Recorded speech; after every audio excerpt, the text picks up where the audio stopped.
E aí, galerinha que assiste minhas aulas, tudo bem com vocês? Comigo tá tudo ótimo, tudo beleza, entendeu? Hoje eu vou gravar uma aula sobre introdução à química orgânica, bem o básico mesmo, a introdução. Talvez eu divida em duas partes, ou até três, porque eu vou fazer exercício também nessa videoaula, certo? Então, ela vai ser uma videoaula completa da introdução de química orgânica, ok? Beleza? Então vamos começar falando um pouco da história da química orgânica, né? O surgimento da química orgânica. Então, como você pode ver, a química orgânica é uma divisão da química que foi proposta em 1777 pelo químico Bergman, em 1777, certo? Bergman foi o primeiro cientista a dar um nome, né, ao surgimento da expressão da química orgânica, certo? Era devido como um ramo, era definida como um ramo químico que estudava compostos extraídos dos seres vivos, né, porque acreditava-se apenas nisso, que a química orgânica, os compostos orgânicos você só conseguia eles a partir de seres vivos. Então, somente a partir do século XVIII, né, a sintetização dos processos de obtenção de substâncias a partir de produtos naturais, ou seja, a partir de organismos vivos. Em 1807, foi formulada a teoria da força vital por Berzelius. O que Berzelius achava? Berzelius achava que os compostos orgânicos, né, só poderiam ser produzidos a partir de seres vivos, correto? Então, e aí se fez a teoria da força vital. Então, Berzelius ele se baseou no seguinte, não só ele, né, muitos cientistas na época achava-se que era impossível sintetizar em laboratório devido à complexidade dos compostos orgânicos, sintetizar compostos orgânicos em laboratório, e já que os inorgânicos eram bem mais simples e podiam ser sintetizados. Então Berzelius, em 1807, fez a sua teoria da força vital, que devido à complexidade dos compostos orgânicos, eles não seriam possíveis ser sintetizados em laboratórios. Né? Seria impossível, na verdade, ser sintetizado em laboratório. Em 1837, Euler, né, discípulo de Berzelius, a partir do aquecimento do cianato de amônio, produziu a ureia. A ureia, todo mundo sabe, que ela tem na urina, né? Começando assim a queda da teoria da força vital. Euler, aqui está a síntese, ele pegou o cianeto e conseguiu sintetizar em ureia. Ela ficou conhecida como a síntese de Euler. E daí em diante começou a cair a teoria da força vital. Né? Ou seja, você consegue produzir compostos orgânicos a partir de compostos inorgânicos, ok? A definição de Bergman para a química orgânica não era adequada. Então, um químico alemão, Kekulé, propôs uma nova definição, aceitada atualmente, que química orgânica é o ramo da química que estuda os compostos do carbono. Ou seja, a química orgânica, ela estuda os carbonos. Né? E com o desenrolar das nossas aulas, você vai entender um pouco por que uma química especial só para o carbono. Para você ter uma ideia, só com carbono e hidrogênio existem milhares de compostos. Milhares. Então, por isso que o carbono tem esse privilégio de ter uma química só para ele. Os compostos orgânicos são, na sua maioria, formados por carbono, hidrogênio, oxigênio e nitrogênio. Só que só com esses dois aqui, desculpa, não está aparecendo, só com esses dois aqui, a gente já tem uma grande quantidade de compostos. Esses átomos são chamados de organogênios, ok? Aí você poderia pensar, então, Sandro, todo composto orgânico, todo composto que tem carbono é um composto orgânico? Não. Nós temos o que chamamos de compostos de transição da química orgânica. Por exemplo, está vendo aqui, ó, carbono grafite, carbono diamante, fulerenos, nanotubos, nanoespumas, grafenos, são todos isômeros do carbono, correto? Mas são compostos inorgânicos. Aqui, ó, monóxido de carbono, dióxido de carbono, ácido carbônico, esqueci de fazer um doisinho aqui, tá, meus amados? Coloca aí um doisinho assim, ó, certo? Tem carbono? Tem, mas são compostos inorgânicos. Compostos inorgânicos derivados desse cidadão aqui, ó, carbonato de sódio, carbonato de cálcio, carbonato de sódio, etc. Dos bicarbonatos, né, nós temos aqui, ó, bicarbonato de sódio. Do cianeto, nós temos aqui, ó, cianeto de potássio, cianeto de sódio. Nós temos aqui o ácido cianídrico, nós temos o isocianídrico, certo? Nós temos os compostos derivados também do cianato, como cianato de sódio, cianato de amônio. Todos esses aqui são compostos, inorgânicos que têm carbonos, correto? Então, você na nossa aula de orgânica, você já vai começar a saber diferenciar o que são os compostos orgânicos e o que são compostos inorgânicos com carbono. Então, definição. Química orgânica é o ramo da química que estuda o carbono, ok? Como eu falei, existem milhares de compostos orgânicos, né? Existem cerca de 16 milhões de substâncias orgânicas conhecidas, o que torna o carbono tão especial, né? Ou, desculpa, uma pergunta. O que torna o carbono tão especial? Então eu vou fazer aqui algumas lembranças para você. Por exemplo, vamos pegar aqui o lítio. O lítio é um elemento da família 1A da tabela periódica, ok? Faz apenas uma ligação, tende a perder elétrons. O berílio, 2A da tabela periódica, também tende a perder elétrons. O boro, embora seja um metal, ele é da família 3A, e os elementos da família 3A, os metais, tendem a perder elétrons, né? O carbono, da família 4A, ele tem uma coisa interessante, ele compartilha elétrons, certo? Então ocorre aqui um compartilhamento de elétrons, ok? Com os outros elementos. Então o carbono ele faz a ligação covalente, enquanto os outros fazem ligação iônica, ele faz ligação covalente. E continuando aqui, nitrogênio, família 5A, oxigênio, família 6A, flúor, família 7A. Todos esses aqui tendem a receber elétrons, correto?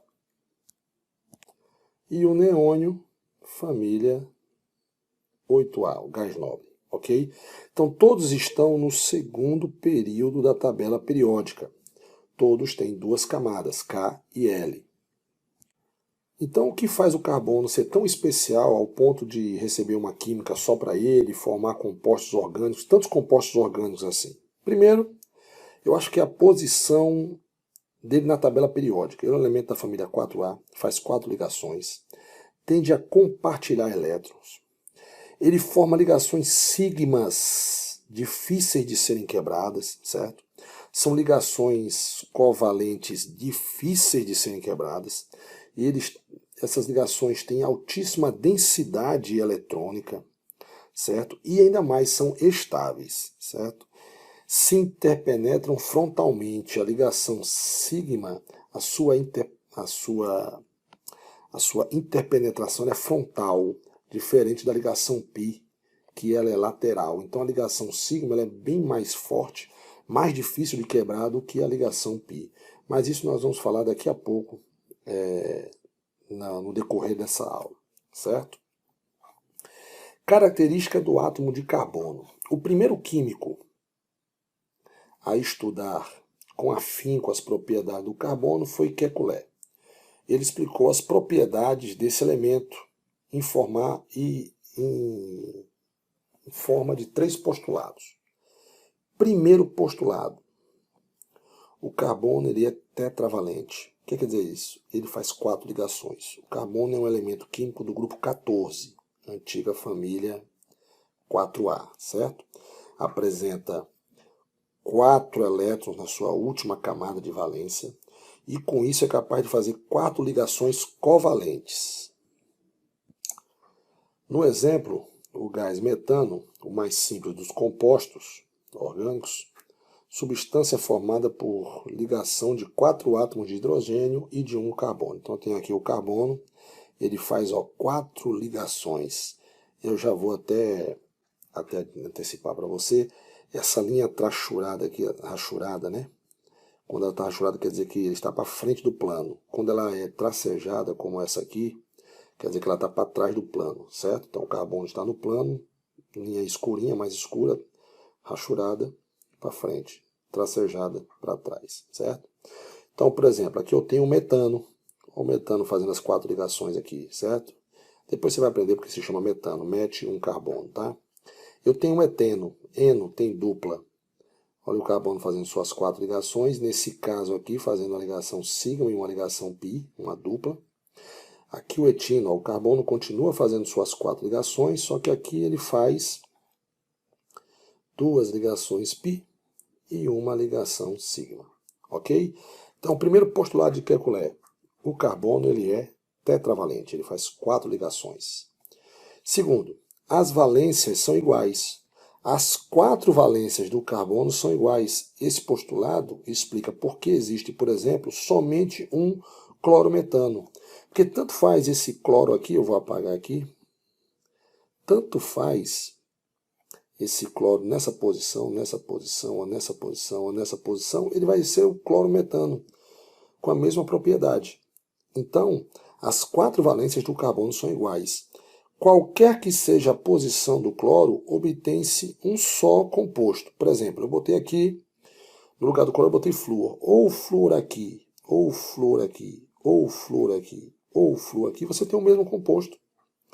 Você tem o fluorometano, ok? Então, segundo postulado, as valências são iguais, ok?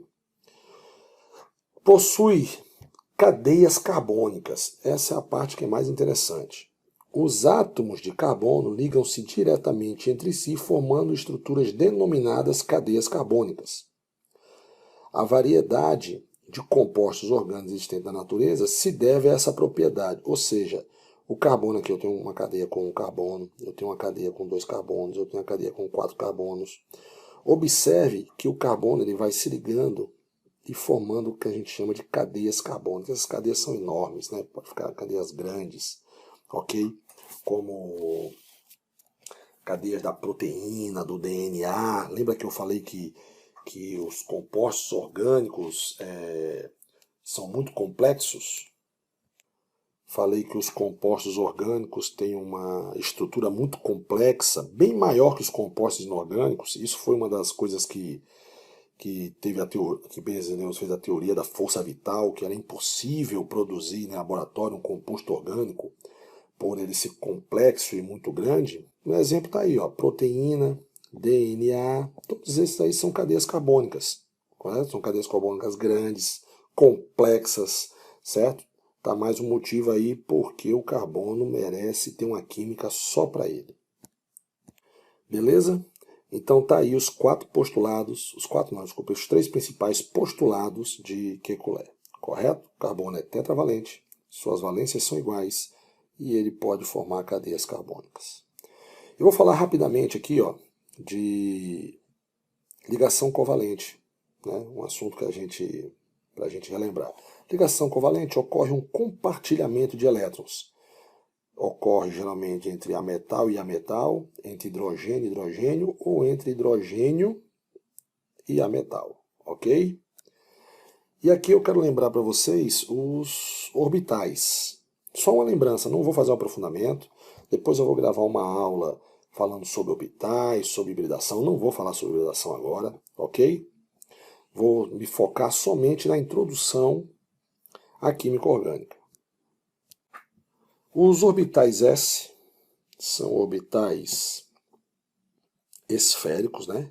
Então isso quer dizer que a probabilidade de você achar um elétron é maior dentro desse espaço, correto? Aqui, ó, eu botando as setinhas para explicar, para demonstrar que são os elétrons, ok?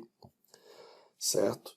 Então, o orbital S ele é esférico, e à medida em que ele vai aumentando de tamanho, por exemplo, do 1S para que não apareceu mais aqui, o 2S, certo? Seu volume aumenta. Para o 3S, o volume, aqui, ó, para o 3S, o volume também já aumenta. Isso quer dizer que a densidade eletrônica do 1S é maior que a do 2S, que é maior que a do 3S, ok? Isso aqui é só para a gente recordar, né? Então nós temos o orbital S, temos o orbital P, que é um orbital duplo ovoide, ou seja, você pode encontrar elétrons nessas regiões, certo? O orbital P, ele tem 3 eixos, né? Ele tem aqui, ó, o eixo de X, o eixo de Y e o eixo de Z, onde os elétrons ficam ao redor do núcleo nessas regiões, onde há maior probabilidade de se encontrar o elétron. Então, o que é o orbital? O orbital é a região mais próxima do núcleo, uma região próxima do núcleo, ou uma região no espaço, em que há probabilidade de se encontrar um elétron, ok? Onde há, na verdade o correto é onde há maior densidade de se encontrar um elétron, correto? Beleza? Então, só para a gente lembrar, o orbital S ele é esférico, o orbital P ele é duplo ovoide, ok? Beleza? Porque aqui agora eu quero relembrar com você o que é uma ligação sigma e o que é uma ligação pi. Vou fazer aqui embaixo para a gente recordar. Vou pegar um átomo aqui para pôr. Um átomo com ligação simples, um átomo com ligação dupla e um átomo com ligação tripla, correto? Quando o átomo faz apenas ligação simples, a gente diz que ele tem uma ligação sigma. Quando ele tem uma dupla, uma é sigma, a outra é pi. E quando ele tem uma tripla, duas são pi e uma é sigma, ok? Então aqui é só para a gente recordar aqui um pouquinho ligação sigma e ligação pi. Então ligação sigma é formada pela sobreposição frontal, por isso que ela é muito mais energética, ou seja, mais difícil de quebrar do que a ligação pi, que é orbitais paralelos, né? Eles são laterais, lado a lado. Então aqui, por exemplo, eu tenho um orbital S com orbital S se ligando, isso aqui se ligando, interseção, interpenetração SS. Eu tenho um átomo com subnível S se ligando com subnível P, formando interação SP. E aqui eu tenho a interação PP, que seriam as ligações π, ok? São as ligações laterais, interação PP. E aqui, por último, eu tenho um átomo que tem orbital P com um elétron. Vou escrever aqui um elétronzinho para você. Boto um elétronzinho aqui e eles vão se ligar, correto? Fazendo uma ligação sigma do tipo PP. Então, a ligação sigma, o que você precisa saber agora? Você precisa saber que ela é uma sobreposição frontal, ou seja, ela é mais energética, mais difícil de quebrar do que a ligação π, porque a ligação π é uma sobreposição lado a lado. Ela é mais fácil de ser rompida, ok?